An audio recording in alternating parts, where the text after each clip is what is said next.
Local property developers considering a legal challenge against the proposed vacancy tax. In Turkey, Recep Tayyip Erdogan secures sweeping powers in yesterday's elections. And the Trump administration reportedly planning limits on Chinese investment in US tech firms.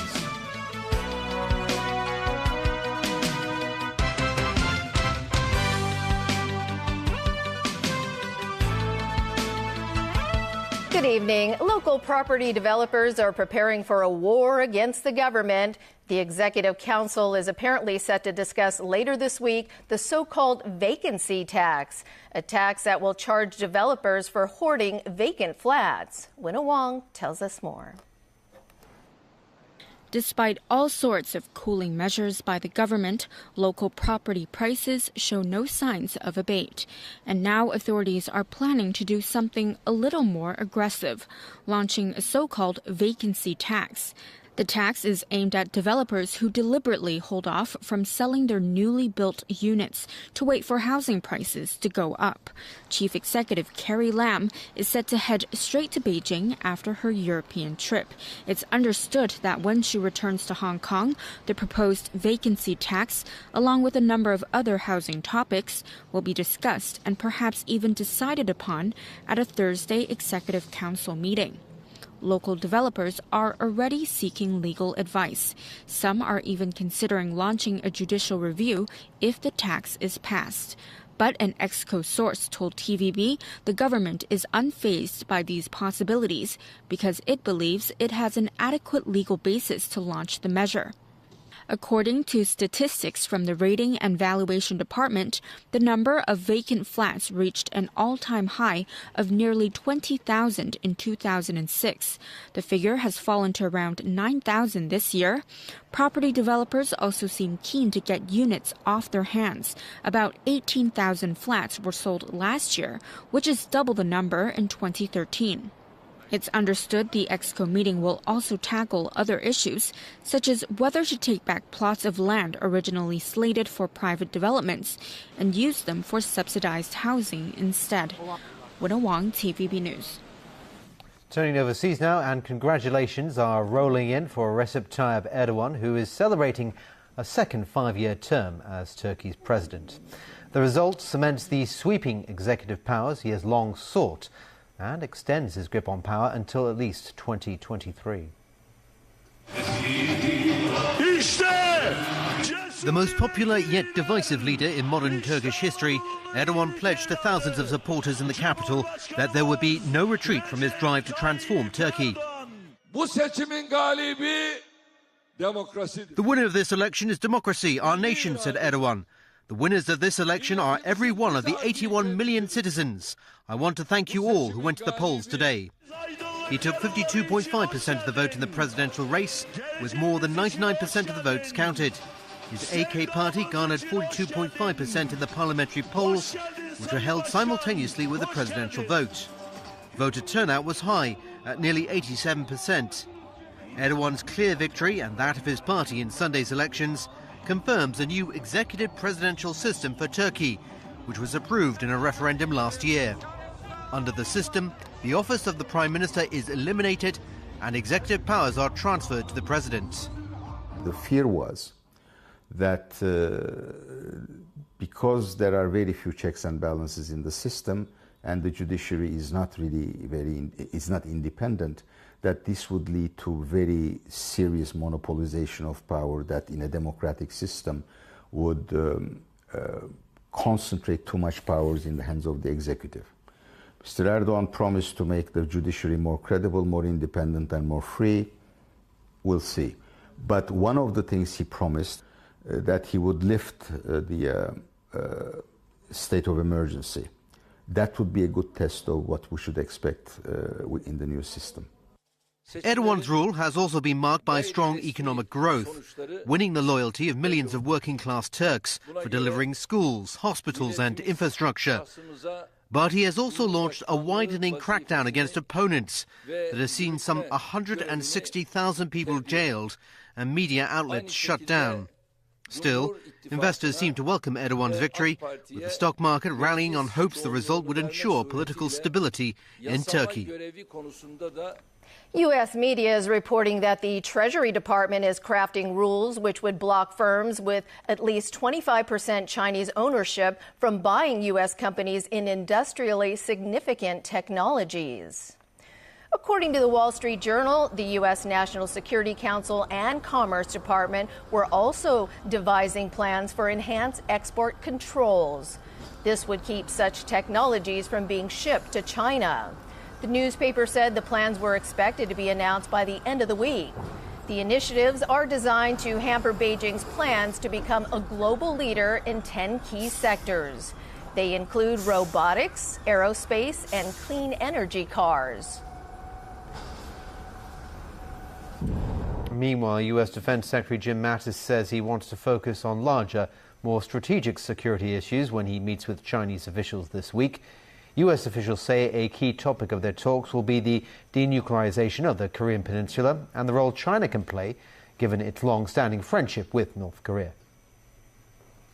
I'm going there to get what I consider to be straight from them, what they see for a strategic relationship. And so I want to go in right now without basically poisoning the well at this point. As if my mind's already made up, I'm going there to have a conversation. South Korea's Prime Minister says Seoul and Pyongyang are discussing the possible relocation of North Korea's long-range artillery systems away from the Korean border. North Korea has deployed around 1,000 artillery pieces along the border, posing a significant threat to Seoul and the greater metropolitan area. In a speech marking the 68th anniversary of the start of the Korean War, Prime Minister Lee Nak-yeon said that discussions were underway. Lee's comments appear to be Seoul's first official confirmation of media reports that South Korea demanded that the North reposition its artillery pieces. Staying with the topic of migration, a group of European Union leaders gathered in Brussels on Sunday to discuss a common approach to immigration and asylum. They emerged saying there was a lot of goodwill to resolve differences, but they failed to arrive at a concrete conclusion. Alan Buckner reports.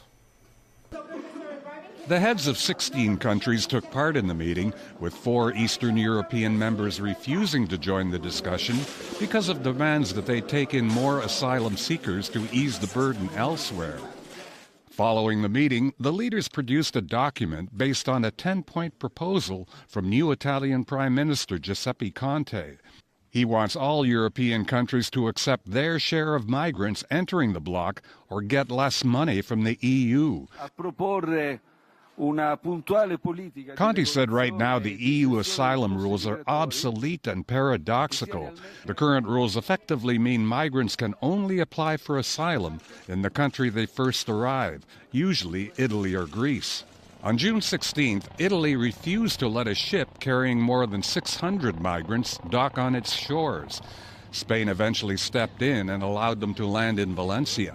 The idea of pre-screening Europe-bound asylum seekers gained support amid escalating tensions that threatened to undermine the European cohesion.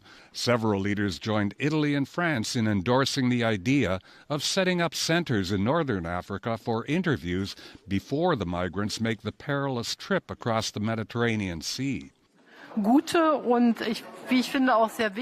German Chancellor Angela Merkel said the meeting produced a lot of goodwill. She said she's seeking bilateral and trilateral deals to cope with the short-term migration pressures. The German leader is battling a domestic political crisis with her coalition partner over migration. This meeting came ahead of a full EU summit opening Thursday. Alan Buckner, TVB News. Still ahead in our newscast.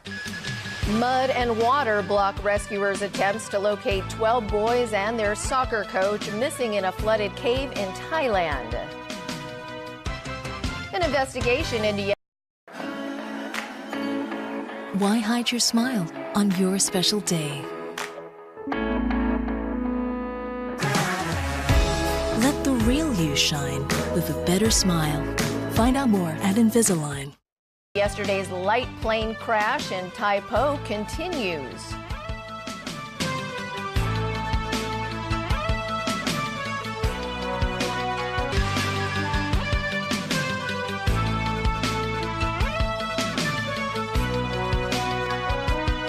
Welcome back to TVB News. Rescuers in northern Thailand continue their search for 12 members of an under-16 soccer team and their coach inside a flooded cave complex. The boys, age 11 to 15, are believed to be still alive. The cave is a tourist attraction but can flood quickly during Thailand's rainy season. Divers were unable to reach a large chamber deep inside the narrow cave.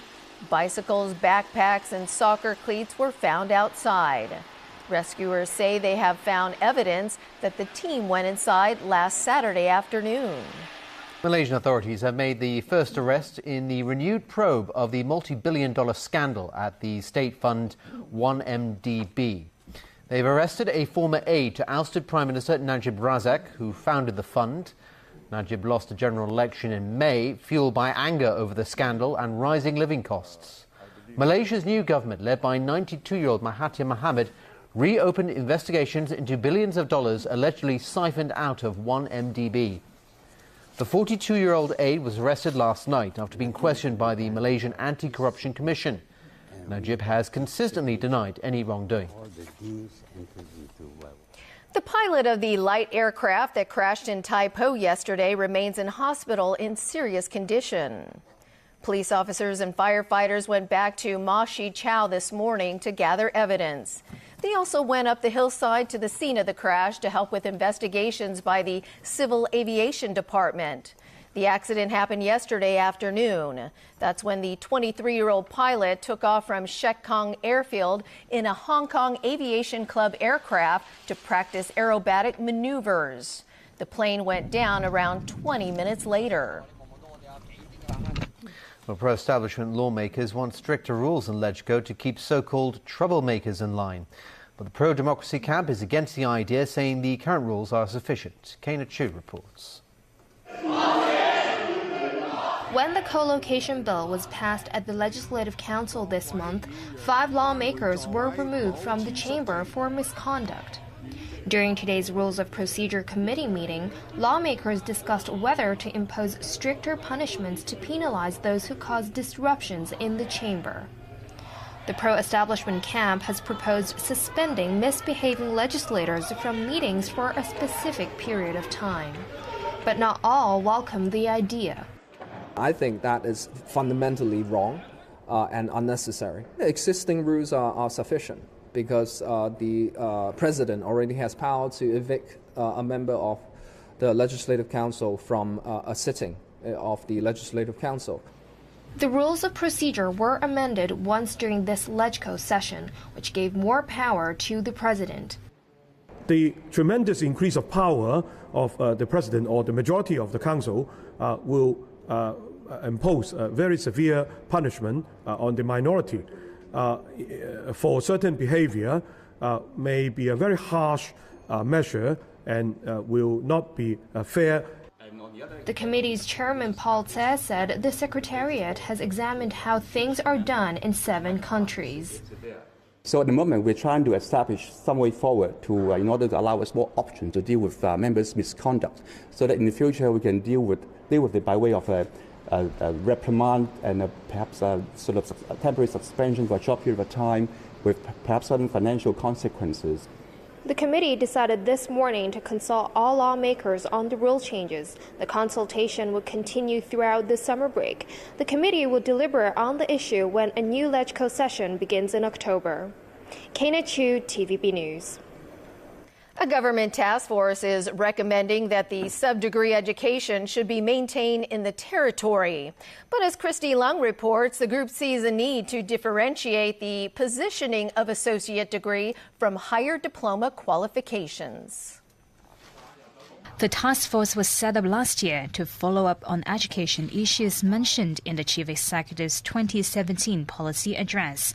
After 8 months of research, the task force on review of self-financing post-secondary education released its initial findings.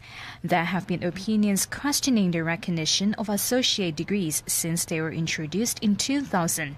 The task force sees a need to retain sub-degree education, but says the purposes of associate degrees and higher diplomas should be better differentiated. The higher diploma qualification may be positioned as mainly supporting articulation to more specialized degree programs related to vocational and professional education and training. The associate degree qualification may be positioned as primarily supporting articulation to general degree programs. However, both qualifications should still be viable as a standalone qualification to make graduates ready for employment. The task force also sees the need to disqualify education institutions that are not up to standard. An institution should be able to articulate its strategic objectives, what it aims to deliver in terms of provision of higher education for Hong Kong, how it will propose to respond to societal needs. If an institution failed to deliver after a reasonably long period of trial time, then we think that there should be a mechanism whereby an institution may be deregistered. The task force will now conduct a public consultation to gather the public's views. The consultation period will run until August 31st. The task force plans to submit its final reports to the government by the end of the year. Christy Leung, TVB News. The starting point of this year's July 1st rally remains at Victoria Park's Central Lawn. That's after an appeal board rejected the Civil Human Rights Front's attempt to change the venue to a street in Causeway Bay. There would be a very narrow corridor that we have to pass by.